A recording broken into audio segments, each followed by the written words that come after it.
Victory Venkatesh ఏడాది Sankranti పండగకొచ్చి industry hit కొట్టాడు. ఇప్పుడు మళ్ళీ 2026 సంక్రాంతికి సినిమా వచ్చేలా ప్లాన్ చేస్తున్నాడు.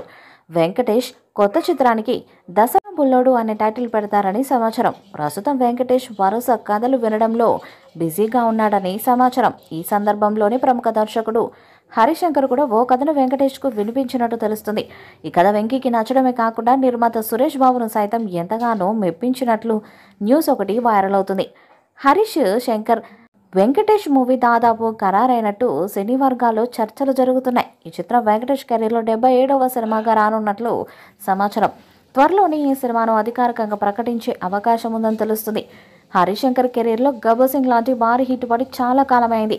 రీసెంట్గా మిస్టర్ బచ్చన్ అంటూ వచ్చి హరీష్ డిజాస్టర్ను అందుకున్నారు. దీంతో వెంకటేష్తో చేసే మూవీతో మళ్ళీ ఫామ్లోకి రావాలని హరీష్ శంకర్ చూస్తున్నాడు.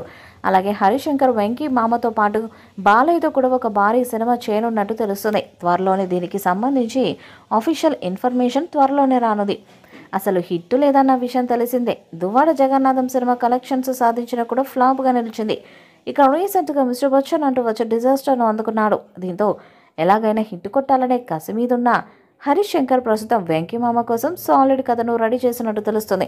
ఇక వెంకటేష్ కోసం ఒక విలేజ్ బ్యాక్డ్రాప్ డ్రామా స్టోరీని రెడీ చేస్తున్నాడట. ఈ మూవీకి దసరా బుల్లోడు అనే టైటిల్ పెడతారని సమాచారం.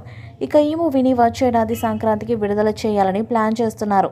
త్వరలోనే మూవీ స్టార్ట్ అయ్యే అవకాశాలు ఉన్నాయని తెలుస్తుంది. ఇటీవల విడుదలైన సంక్రాంతికి వస్తున్న సినిమాతో బాక్సాఫీస్ వద్ద భారీ విజయాన్ని సాధించాడు వెంకటేష్. దర్శకుడు అనిల్ రావుపూడి రూపొందించిన ఈ చిత్రం పూర్తి కామెడీ ఎంటర్టైనర్గా ప్రేక్షకులను ఆకర్షించడంలో విజయవంతమైంది. ఈ సినిమా ద్వారా వెంకటేష్ తన కెరీర్లో అతిపెద్ద బ్లాక్ బస్టర్ తన ఖాతాలో వేసుకున్నాడు. దాదాపు 300 కోట్లకు పైగా వసూళ్లను రాబట్టాడు. అయితే ఈ సినిమా విజయంతో ఉత్సాహంగా ఉన్న ఈ స్టార్ హీరో తన తదుపరి చిత్రాన్ని సిద్ధం చేసే పనిలో నిమగ్నమైనట్టు తెలుస్తుంది. ప్రస్తుతం వెంకటేష్ వివిధ దర్శకుల నుంచి కథలను వినడంలో బిజీగా ఉన్నాడని సమాచారం. మరి ఫిలిం నగర్లో వినిపిస్తున్నట్లు వెంకటేష్ హరిశంకర్ మూవీ ఎప్పుడు స్టార్ట్ అవుతుందో చూడాలి. ఈ వీడియోపై మీ అభిప్రాయాన్ని కామెంట్ బాక్స్లో తెలియజేయండి. వీడియో మీకు నచ్చితే లైక్ చేయండి, షేర్ చేయండి, కామెంట్ చేయండి. మరిన్ని అప్డేట్స్ కోసం మన ఛానల్ సబ్స్క్రైబ్ చేయండి. నోటిఫికేషన్స్ కోసం పక్కనే ఉన్న గంట సింబల్ని కొట్టండి.